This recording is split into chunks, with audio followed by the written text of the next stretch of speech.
Brief History of the Empire, Part 1, by Stronach Cathode III.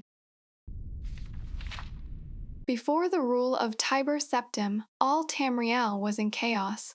The poet Trasisis called that period of continuous unrest, days and nights of blood and venom.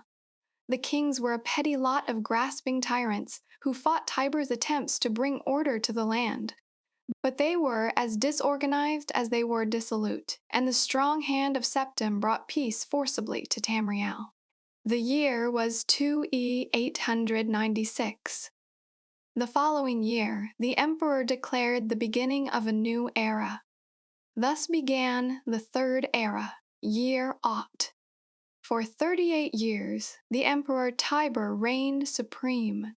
It was a lawful, pious, and glorious age, when justice was known to one and all, from serf to sovereign. On Tiber's death, it reigned for an entire fortnight, as if the land of Tamriel itself was weeping. The emperor's grandson, Pelagius, came to the throne.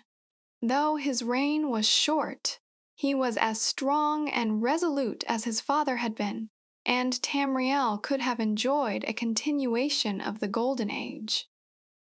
Alas, an unknown enemy of the Septim family hired that accursed organization of cutthroats, the Dark Brotherhood, to kill the Emperor Pelagius I as he knelt at prayer at the temple of the one in the imperial city. Pelagius I's reign lasted less than 3 years. Pelagius had no living children, so the crown imperial passed to his first cousin, the daughter of Tiber's brother Agnorith. Kintira, former queen of Silvanar, assumed the throne as Kintira I.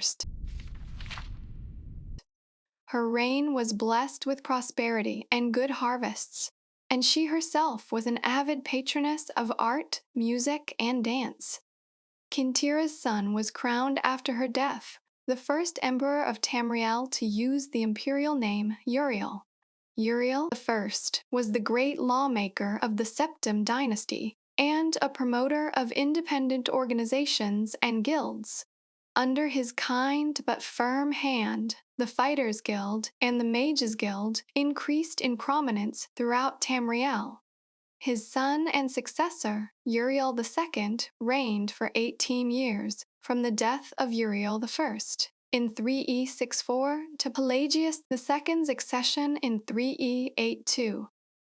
Tragically, the rule of Uriel II was cursed with blights, plagues, and insurrections. The tenderness he inherited from his father did not serve Tamriel well, and little justice was done. Pelagius II inherited not only the throne from his father, but the debt from the latter's poor financial and judicial management.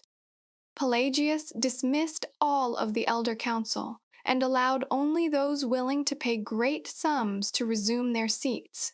He encouraged similar acts among his vassals, the kings of Tamriel, and by the end of his 17-year reign, Tamriel had returned to prosperity. His critics, however, have suggested that any advisor possessed of wisdom but not of gold had been summarily ousted by Pelagius. This may have led to some of the troubles his son Antiochus faced when he in turn became emperor. Antiochus was certainly one of the more flamboyant members of the usually austere Septim family. He had numerous mistresses and nearly as many wives, and was renowned for the grandeur of his dress and his high good humor. Unfortunately, his reign was rife with civil war, surpassing even that of his grandfather Uriel II. The War of the Isle in 3E 110, 12 years after Antiochus assumed the throne, merely took the province of Somerset Isle away from Tamriel. The united alliance of the kings of Somerset and Antiochus only managed to defeat King Orgum of the island kingdom of Piondonaea due to a freak storm. Legend credits the Sijic order of the Isle of Artaeum with the sorcery behind the tempest. The story of Kintira II, heiress to her father Antiochus's throne, is certainly one of the saddest tales in imperial history. Her first cousin Uriel,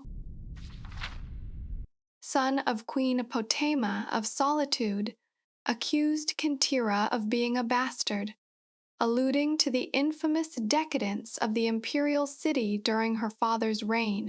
When this accusation failed to stop her coronation, Uriel bought the support of several disgruntled kings of High Rock, Skyrim, and Morrowind, and, with Queen Potema's assistance, he coordinated 3 attacks on the Septim Empire.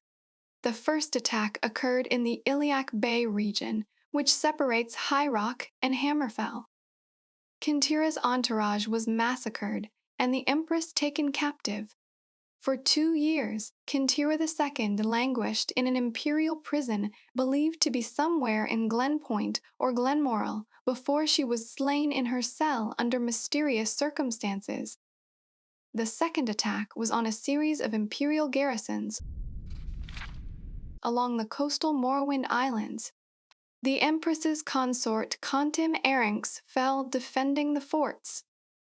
The third and final attack was a siege of the imperial city itself, occurring after the Elder Council had split up the army to attack western High Rock and eastern Morrowind. The weakened government had little defense against Uriel's determined aggression and capitulated after only a fortnight of resistance. Uriel took the throne that same evening and proclaimed himself Uriel III, Emperor of Tamriel. The year was 3E 121. Thus began the War of the Red Diamond, described in Volume 2 of this series.